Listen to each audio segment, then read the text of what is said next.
So the master of Vasubandhu said in his Abhidharma Kosha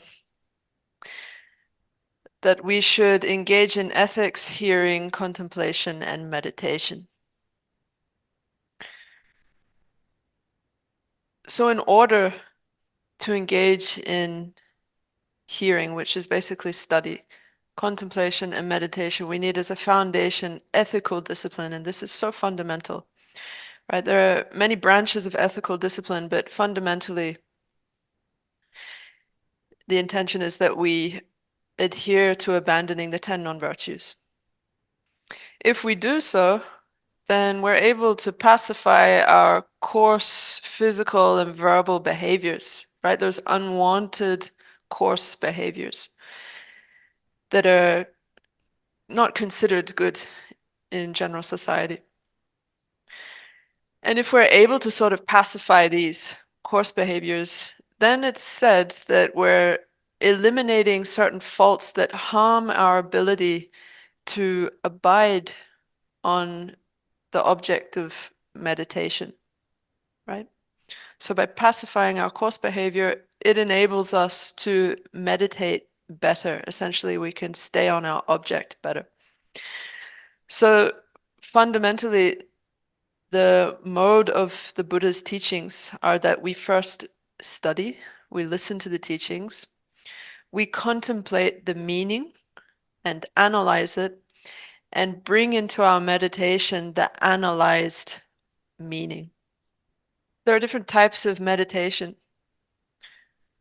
So until now, we've been talking about placement meditation and analytical meditation. And in this context, placement meditation is calm abiding, and analytical meditation would be special insight. One can also talk of meditation in terms of the mind focusing on an object and alternatively transforming our mind into the object of meditation. So, for example, when we meditate on calm abiding is just taking an object and focusing on it. Or if you're in retreat, a tantric retreat, that's, for example, an approach retreat after you've received an empowerment, you might meditate on divine pride or clear appearance. So then what is the type of meditation wherein you're transforming your mind to become the object of meditation? Well, that would be meditation on love and compassion, right? Where you're actually giving rise to a mind of love and of compassion. Right, so not all meditations are a meditation in which we're trying to transform our mind into the object of meditation, right? For example, with calm abiding. Calm abiding meditation takes an object as the focus point of meditation and remains firmly on that. And then, as I mentioned before, like the tantric meditations are visualizations based on belief. For example, you generate a conviction that you are the Yidam, whether your Yidam be Tara, Manjushri, or whichever deity, and you think, I am them. And then clear appearance meditation relates to all the symbols and implements of the deities and essentially visualizing them clearly. We won't go into much detail into that, but it's important to know that fundamentally there are different types of meditation relating to the object. So we'll go back to the topic of calm abiding. And yesterday I gave a brief, not yesterday, but in the last session, I gave a brief presentation of the focal object of calm abiding. But now I'd like to look at that a little bit more closely based on Tsongkhapa's presentation in his great treatise on the stages of the path. If you'll remember, we discussed that the focal object of calm abiding can literally be anything, right? Doesn't have to be a particular object. The main point is that one pacifies one's mind and achieves meditative stabilization, which is the meaning of calm abiding. However, in non-Buddhist treatises, it talks about them using sticks and stones literally as objects to achieve meditative stabilization.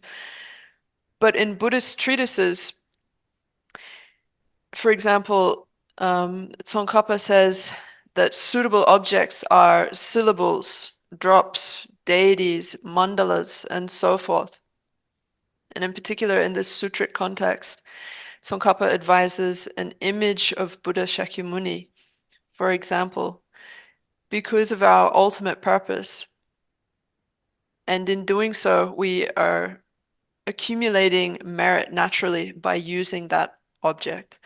Not only do we accumulate merit by using Buddha Shakyamuni as our focal point, but we also train ourselves to recollect the Buddha easily, right? Because meditation means familiarization. So if we familiarize ourselves again and again with the image of Buddha Shakyamuni, we're able to recollect him easily at all times. When we sleep, for example, in our dreams, his image will naturally come forth. And likewise, even more importantly, at the time of death, when it can be very beneficial to have a clear recollection of Buddha Shakyamuni, which in turn enables us to achieve a precious human rebirth more easily, for example. So there are many benefits to taking a particular meditative focal object like Buddha Shakyamuni compared to like sticks and stones, for example, right? For our purposes, it helps with the collection of merit and purifying obscurations and having a constant recollection of the Buddha.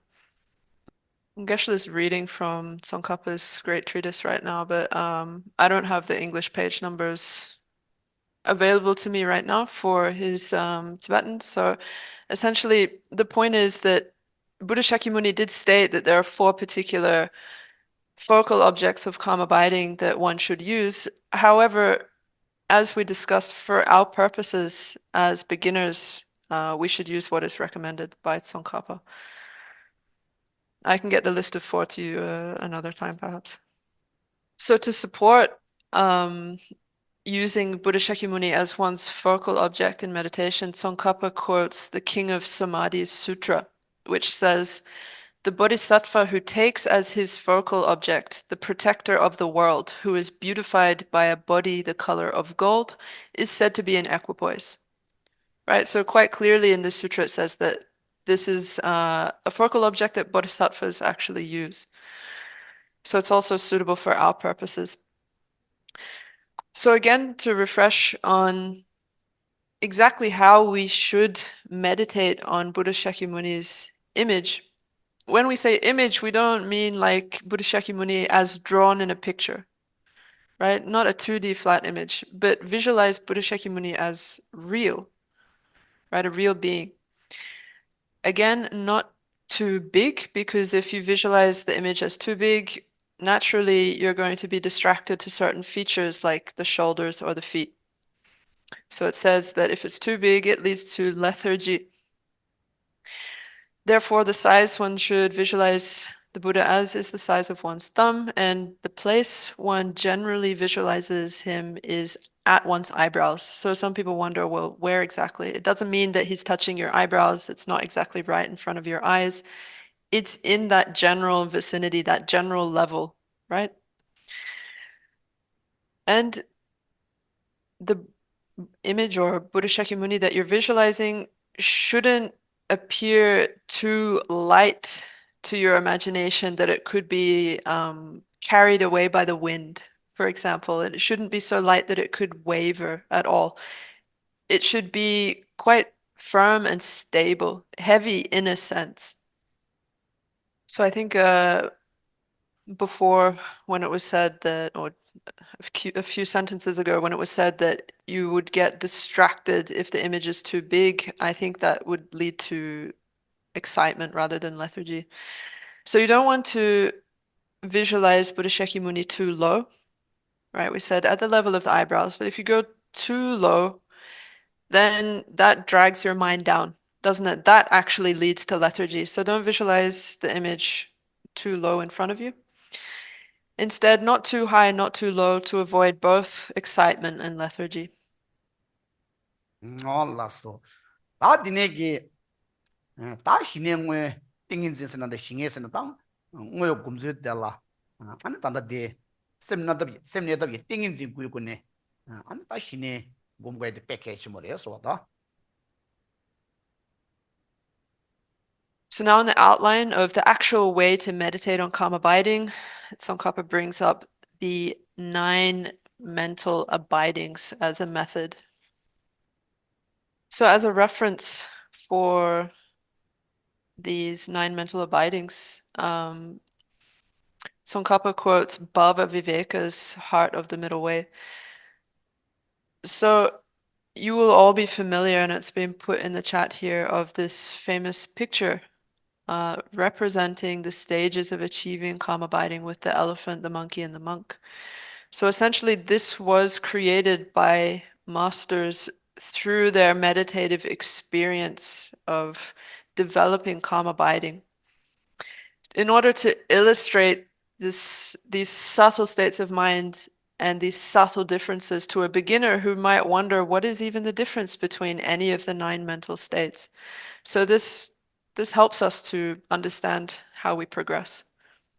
This image is not without a source, and the source is attributed to Bhava Viveka, as mentioned. So in his Heart of the Middle Way, he authored a verse which reads, "Having tied the mind of a wandering elephant to the stable pillar of the object with the rope of mindfulness, gradually bring it under control with the rod of wisdom."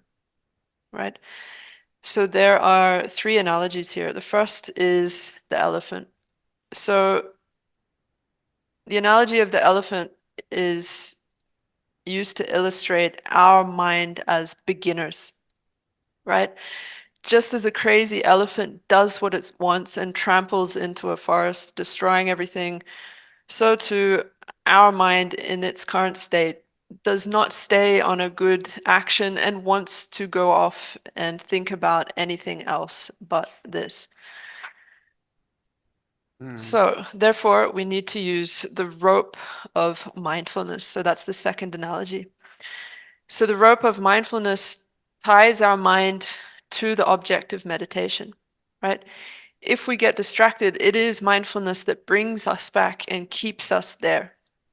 And then the third analogy is that of the metal rod. So, in ancient times, that is how the elephant was trained by the elephant handler. They would use a rod to stop it going where it wanted. Here, Bhava Viveka says that wisdom is like a metal rod, but Tsongkhapa likens the rod to introspection. So introspection is like a police that is a police presence in your mind that is checking if lethargy and insight and excitement are interfering. You will recall that I said that when you cultivate meditative stabilization, that you should not change your object, right? Just stick to what you started with. In reality, this advice is given to those serious practitioners of calm abiding who actually have all the causes and conditions present to sit down in retreat and dedicate all their time to carrying it out to completion, right? So for them, it is definitely the case that they shouldn't flippantly change the object. For us, though, who currently do not have those causes and conditions and are probably not entering into retreat to bring calm abiding to its completion, maybe that advice doesn't pertain as strongly right now. But in general, it's good to keep in mind because if you can stay on one object, that will only help your progress in developing stabilization. Tsongkhapa, in his great treatise on the stages of the path, explicitly says if you change your object, it is a huge obstacle to achieving calm abiding. So, for example, if today you meditate on Avalokiteshvara and then you have a dream about another deity and you think, oh, I'm going to change and move on to something that maybe suits me better. The next day you meditate on Tara, then your imagination goes further and further. You keep changing the deity. You're really not going to get anywhere that way because, as Tsongkhapa said, changing the object is an obstacle, right? So don't go from Buddha Shakyamuni to another to another. That only creates an obstacle for yourself. In this context, it talks about the causes or the methods for achieving calm abiding, and it presents the the 9 mental abidings, the 6 powers, the 4 attentions, and so forth. But principally, the cause, one can say, is the 9 mental abidings, right? The others mentioned are present within this as well. So Geshe is asking you to look at the picture, the illustration of karma abiding with the monkey and the elephant. Do you guys see it? Right, without this picture, I mean, it's very hard to sort of contextualize and grasp what is meant by the 9 mental abidings since we don't have an experience of them. But it's quite auspicious and useful to look at this picture because the source for it are the words of Baba Viveka himself, who had experience of calm abiding. So it's quite fortunate we can use this. So there are many obstacles in the way of achieving calm abiding. As described in the greater treatises, they are lethargy and excitement. So starting with excitement, there are 2 subtleties with respect to it. There is coarse excitement and subtle excitement. Coarse excitement is the type of distraction that we encounter in our meditation where we're focused on Buddha Shakyamuni, and then very quickly, because we're beginners, our mind goes out to the market or wherever it goes, right, onto another activity. So that's coarse excitement. Subtle excitement is when we're able to remain much better on the object, but very briefly, for an instant, our mind will just go somewhere else. With respect to lethargy, there are again 2 types, coarse lethargy and subtle lethargy. So coarse lethargy is when you're remaining on the object, but your factor of clarity is lacking, right? The object's not clear. Subtle lethargy is much harder to identify, and that's when you have a factor of abiding, you have a factor of clarity, right? They're both present, but there's no intensity, right? The object lacks the intensity of both of these factors, right? And it is difficult to identify. And this subtle laxity can be virtuous. Still, it can be virtuous or neutral. And it is said that before Tsongkhapa uh, elucidated such in his treatises, there were many, many masters and scholars in Tibet who actually confused subtle lethargy with the correct mode of meditation. So um, that's the case of lethargy, right? It can be virtuous, and that's the problem. It's much harder to identify. Excitement, on the other hand, belongs to the class of attachment. So its object is always going to be one of the 5 desire realm objects, and it's going to be chasing after that. Okay, so looking at this illustration of calm abiding, how many elephants do you count? There should be 11, right? So there are 11 elephants. There are 6 bends in the road, right? The road is going around bends, and that represents the 6 powers. So the power of listening, reflection, recollection, introspection, joyous effort, and habituation. In the bottom right corner, you'll see a 3-storied building, assuming you have the same picture. And there's not much illustration or anything on that building because this is a meditation facility. It is supposed to represent a place in which you can achieve calm abiding. So few distractions, um, few noises, and having all the qualities as illustrated in Maitreya's ornament for the sutras in that verse where he describes such a place. So the 3-storied house has 3 stories because it represents the 3 levels of cyclic existence, the desire realm, the form realm, and then the formless realm at the top. Because once you achieve calm abiding, you're achieving states of mind that belong to the higher levels of the form and formless realm. Next to the house, you'll see a monk that is a fully ordained bhikshu. But That's merely one illustration of a practitioner of calm abiding. It's not indicating that in order to achieve calm abiding, you need to be a fully ordained monk, right? Anybody can achieve calm abiding. In his hand, you'll see the metal rod that was spoken of earlier, which is the training implement for the elephant representing introspection. And in the other hand, he has the rope, and that rope represents mindfulness. So continually cultivating recollection and introspection are integral for achieving calm abiding. So we start at the bottom with the monk, and that represents the person who's trying to cultivate calm abiding.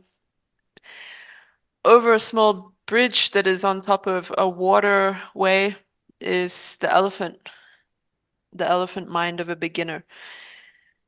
And it's being led by a monkey. Here, the monkey represents excitement. So, excitement is fully present in a beginner's mind, and we are unable to control where our mind goes. It is constantly led away by excitement, and that's why the monkey is actually holding the elephant's trunk and leading it.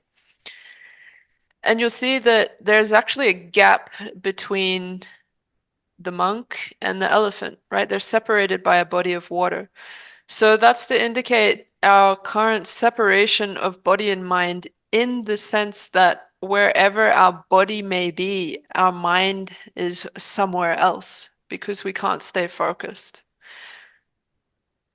So if the elephant is our mind, why is it black? Right? First it's black and then slowly it turns into a white elephant by the end. There are many different explanations by different masters as to why it starts out black, but it seems the most obvious answer would be that the color is representing our lack of a factor of abiding on the focal object. So the first mental abiding that which this is a representation of is called mental placement, quite simply. And ale nangdo jopo dirwea. 네, Angani sim 당버디와 sim jopo jichi ale nangdo jopo ro. 네, 남녀 중과신 낭조가 요래. That's low. Okay, so I actually was using a term from a different text. So in Geshe's text, it's called inner placement, right? That's the first of the 9.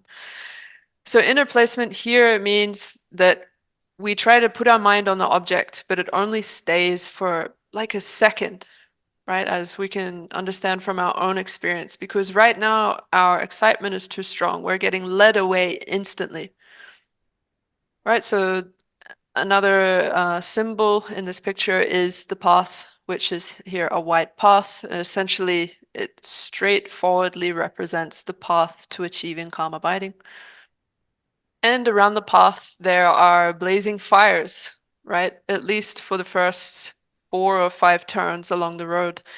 So, what is this fire? Well, essentially, it's illustrating that in order to continue along the path of practicing calm abiding, we need strong effort, right? This fire is symbolic of putting in joyous effort into our activity continuously. So let's move on to the next elephant, the second one, around the next bend. So this represents the second of the 9 mental abidings, which is continuous placement. So whereas before, when our mind was like the first elephant, we could only stay on the object for really a second if we're honest. Here, in this case, we have cultivated the power of listening of the 6 powers, and therefore we are able to stay on the object a little bit longer. And therefore, the elephant's head or its ears have turned white. So that represents that the factor of abiding is a bit better, right? Perhaps now the person can stay on the object for 5 minutes. So around the next bend, we have the next elephant, which represents the third of the 9 mental abidings, which is called patched placement. It's called patched placement because, as described in the greater treatises, it is like applying a patch to a hole in one's clothing. So before, during the second mental abiding if you were able to stay on the object for like 5 minutes. Here, when you get to this third patched placement, when you lose your object, you're able to quickly bring your mind back with mindfulness and introspection. So you're able to essentially patch up your meditation quickly. And you'll see in the picture that the monk actually has a rope attached to the elephant at this point. So essentially, this illustrates that the meditator has a bit more control over their mind. So you'll see on the back of the third elephant, suddenly a rabbit has appeared where it wasn't before. It's black in this illustration. So why a rabbit? Well, the rabbit illustrates lethargy. And some people might say, well, you could have used any cute animal. Why choose a rabbit? That's so random. But actually, there's a reason for the rabbit. Geshe says, I don't know Absolutely. exactly. Geshe's inviting you all to have some water or tea with him. He said, I don't know how rabbits really are in reality, but there's an impression in the greater treatises that rabbits are an animal that when they're not eating or drinking, they're just sleeping all day. So that's why they're used as a symbol for lethargy. One might also ask, why a monkey? And that's simply because it's one of the most active animals that we have in the world, right? It's always jumping around. And that's essentially what excitement does. Excitement is very jumpy, right? Just jumps around. And then why the elephant, right? You could have used any animal you wanted to illustrate the mind. Why an elephant? Like people prefer dogs these days. Why don't we just start drawing a dog?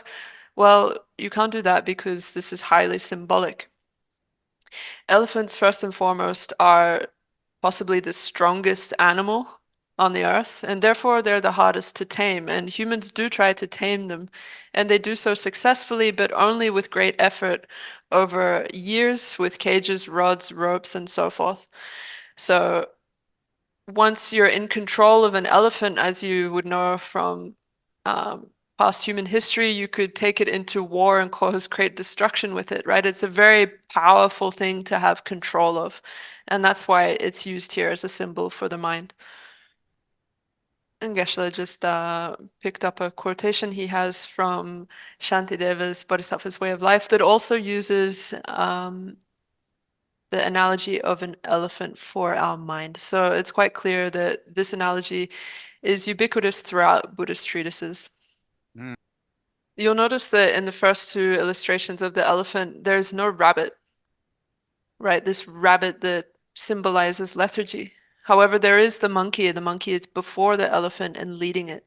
So that's to indicate that excitement is present from the beginning. It's always going to interfere with your meditation from the start. But it also seems to indicate that lethargy isn't really a factor that one worries about in the beginning, because according to some masters in their treatises, lethargy only really occurs once you can stay on the object. And in the beginning, if you're not really able to stay on the object, you're not really going to come up against a strong obstacle of lethargy.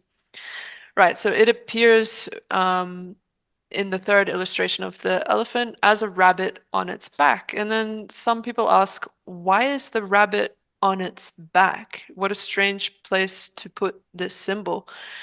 And other masters answer this by saying, quite importantly, this is because subtle lethargy can easily be mistaken for correct meditation, right? As I said before Tsongkhapa clearly elucidated on this topic, there were masters who obviously thought that subtle lethargy was actually calm abiding. So we move on to the next elephant in front of that, and that represents the fourth abiding, which is called close placement.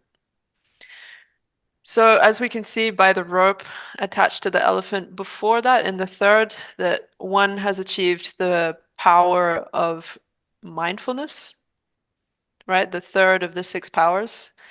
And then, of course, one carries that forward. So this one also has a rope attached to it by the monk. Um, in during the third level of meditation of patched placement, one has to bring one's mind back again and again to the object still. But during the fourth level of close placement, one no longer needs to do that because apparently one no longer loses one's object of meditation. Excitement are still present, lethargy are still present, but it must mean that this excitement is not one that causes us to lose the object and be distracted towards something else entirely. Right, so until now, we're up to number 4. The monkey is still in front of the elephant, which indicates that excitement is still playing a strong part in our meditation as an obstacle. And you'll see until now, around the bends of the road, there are some objects on the side of the road. So there's a mirror, a very, very old-fashioned looking mirror above, which represents form. Then there's possibly drums or a conch shell. There's also, it looks like fruit. So basically, these are objects that represent the 5 different objects within the desire realm that excitement chases after. We move on to the next elephant, which represents the 5th of the 9 mental abidings. So this is called taming. So if we look at this next elephant around the bend, it is half white, a little bit more than half. The monkey is now behind the elephant, holding its tail rather than its trunk. And it still has lethargy, the rabbit on top of it, which is now also half-half black and white. So essentially, at this point, if the black color is to represent our factor of abiding, we can see that by now, coarse excitement has ceased, and we can pretty much remain on our object at this point. There must not be any more distraction towards other objects at this point. Because coarse excitement has ceased, then one no longer loses the object, but there would still be subtle excitement and subtle lethargy. As you can see, there's still that rabbit on top. So those 2 factors are still there, but they're slowly decreasing. And you can see here for the first time, the monk is in front of the elephant and he's using the rod. So he's applying the rod of introspection. But it's indicating that at this point, he has much more control over his mind. Maybe his factor of abiding is at 70 or 80%, let's say, if we want to quantify it.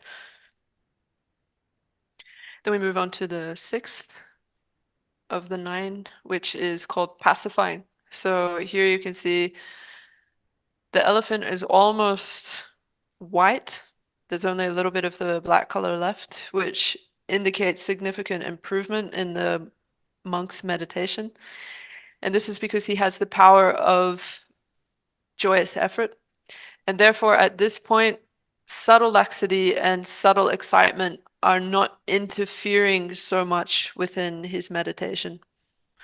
Okay, so as we're going around the bends, I think we're getting a little bit confused as to which elephant is which, and I think number 7, thorough pacifying, got a little bit lost. But anyway, you can see that the rabbit is gone by now. By the 6th pacifying, there's no more rabbit, so there's no more influence of lethargy, it seems. Although there is probably still the doubt as to whether it is there or not, which in itself can cause problems. So lethargy itself seems to be gone. The elephant gets whiter and whiter, which indicates that the factor of abiding is more and more stable due to the 6 powers. The power of joyous effort naturally enables the monk to remain steadfastly in his meditation single-pointedly. And we are up to, number 8, single-pointedness. So finally, at the end of the path, we see the monk sitting on a cushion with the elephant bowed down next to him, completely white. So this is the 9th of the 9 mental abidings, and this is called equipoise. Right? Geshe has not said that this is called calm abiding. He said that this picture is of the 9th equipoise. So essentially, at this point, you can direct your mind to whatever object you want. Right? You have achieved at this point the 6th of the 6 powers, which is the power of full habituation. And therefore, you have essentially total control over your mind in terms of what you want to focus on. Okay, so then a rainbow now appears as the path, and it starts out as a single path, and the monk is riding on top of that white elephant. This symbolizes calm abiding. And then the rainbow splits off in two directions. So these two directions symbolize either one, the path towards liberation and omniscience, or the other, the samsaric path, wherein you have calm abiding, but you don't leave samsara. So the first path, which is on the right, indicates the path, the victorious path of liberation and omniscience. So, of course, it depends whether you're a hero, a solitary realizer, or you're on the bodhisattva path, but you will go towards your respective enlightenments, right? From the path of accumulation all the way up to the respective state of an arhat of those three. And then the lower path, which is next to it, indicates the samsaric paths of being born in the form or the formless realms, because one can only be born there if one has achieved calm abiding, and that's the only other alternative. So the ninth mental abiding, which is called equipoise, is a meditative stabilization. It is considered the best or the highest state of mind within the desire realm, right? It is better than all the other mental abidings that came before it, and one needs to train in them sequentially to get to it. So even though it is a desire realm mind, it can still be made to focus on any object without any effort. So is it calm abiding, right? Have you achieved calm abiding when you achieve the ninth mental abiding? No, you have not yet achieved calm abiding. Okay, so why isn't the ninth mental abiding calm abiding? Well, essentially because it requires physical and mental pliancy still. So mental pliancy is the state in which you can remain on an object for many, many, many hours without difficulty, right? And physical pliancy is a physical state you achieve in which, and you see it here illustrated by this monk flying in the sky. It's a state in which your body becomes serviceable, which is the meaning of pliancy, but also very, very light, like quite literally quite light. To this extent that you can be carried away by the wind, you can enter into the ground, or you can enter into the water.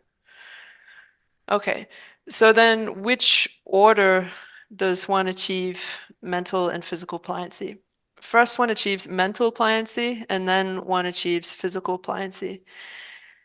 But, and this is where I got confused with what Geshe was saying, in terms of the bliss that are induced by both states of pliancy, first one achieves the bliss of physical pliancy, and then one achieves the bliss of mental pliancy, according to the greater treatises. So we'll finish the picture right on time with the end of the class. The final elephant that is facing back towards everyone else has a monk riding on its back. It has a fire blazing behind it, and the monk is holding Manjushri's sword, which symbolizes wisdom. So, in its totality, this represents that after calm abiding, you still need to meditate on special insight. So, this blaze behind this final illustration of the monk on top of the elephant represents special insight, this blaze of pristine wisdom that is able to burn up beginningless ignorance and all the afflictions, right? So there's a lot to unpack here, actually, in terms of the final symbolism.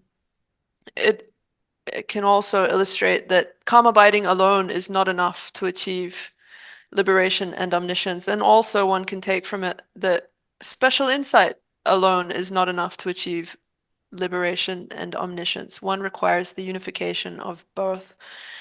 And then there are still some more things to unpack in this picture. There's a sun and a moon and so forth. And although not stated in the commentarial, the major treatises, in the meditation lineages, the oral lineages, it does talk about these other minor bits symbolizing the features one attains after one becomes a Buddha, right? One's physical and mental features, right? You have the sun, the moon, and so forth. I can't make the claim that we, generally speaking, haven't achieved calm abiding because, as the Buddha said, ordinary people cannot measure let's say, the realizations of other beings, right? We can only understand ourselves. So I won't make the claim for everybody else. But what is clear is that simply sitting down on our cushion and closing our eyes in itself isn't going to get us to calm abiding anytime soon. What we need to do is closely follow the instructions as laid out in treatises such as Tsongkhapa's treatise, for example, because if we follow the instructions properly, it's guaranteed that we can accomplish calm abiding, right? And then not even on the level of accomplishing calm abiding fully, if we just think about meditation in our day-to-day lives, it's more than enough to do it to overcome our day-to-day upsets, right? It helps so much throughout our day-to-day life in that sense. So if you're able to just meditate a bit per day in order to relax yourself and engender a good state of mind day to day, that is also really a positive thing to do. We also don't need to limit ourselves to calm abiding meditation. There are many types of other meditation that are good to do. For example, guru yoga or mind training meditation. In your guru yoga, it's very profound and impactful if you visualize your root guru and visualize the descending of nectar and the purification of impurities. And likewise, if you do mind training meditation of checking constantly whether attachment or anger have arisen in your mind stream and why they have arisen and how you can make them abate. For example, there are many positive meditations that you can do. Ultimately, meditation is simply a tool for us to tame our own minds, right? To improve our own minds. The ultimate goal as Buddhists is to achieve liberation and omniscience, but even day to day, it is something that is so positive and impactful, right? It can really help bring us happiness in our day to day life. So it helps in all arenas.